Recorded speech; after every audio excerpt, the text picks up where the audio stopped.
இறைவன் என்று ஒருவர் இருப்பதாக தான் இன்றைக்கு மக்காவிலையும் மதினாவிலையும் பல லட்சம் மக்கள், பல கோடி மக்கள் ஒன்றிணைந்திருக்கின்றார்கள். இங்கே என்ன ஆடம்பரமாக வாழ்ந்தாலும் அங்கே ஒரு ஜான் துணியை தான் போத்தி கொண்டு போக வேண்டும். கீழே கட்டுவதற்கு ஒரு வெள்ளை புடவையும் மேலே போத்துவதற்கு ஒரு வெள்ளை புடவையும் தான் இருக்கின்றது ஒழிய அதை தாண்டி அங்கு அது ஒன்றுமே கிடையாது. இறைவன் இருக்கின்றார், இறைவன் என்னை பார்த்து கொண்டு இருக்கின்றார் என்று நினைப்பவர்கள் எல்லாம் இருந்தால் இந்த உலகம் இப்படி இருக்காது. பொய் வேஷம் எல்லாமே இந்த இலங்கையிலே பௌத்தமாக இருக்கலாம், இந்துவாக இருக்கலாம், கிறிஸ்தவமாக இருக்கலாம், இஸ்லாமாக இருக்கலாம், அதிகமானோர் வேஷம் போட்டுக் கொண்டிருக்கின்றார்கள், நாடகம் ஆடிக்கொண்டிருக்கின்றார்கள்.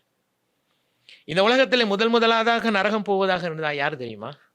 4 சமய தலைவர்கள் தான் போவார்கள். துறவிகள், மௌலவிமார்கள், ஃபாதர்மார், கோயில் குருக்கள்மார். இவர்களுக்கு பின்னால் தான் மக்கள் நரகத்துக்கு போவார்கள். ஏன்? வழிகாட்டியது நாங்கள் அல்லவா? ஆகையால் மிகவும் அறிவுபூர்வமாக சிந்தித்து நாம் இந்த சமூகத்திலே பயணிக்க வேண்டும். இல்லை என்றால் இன்னும் 500 வருடங்களுக்கு பிறகு இன்னொரு மே 18 நாம் சந்திக்க வேண்டி வரும்.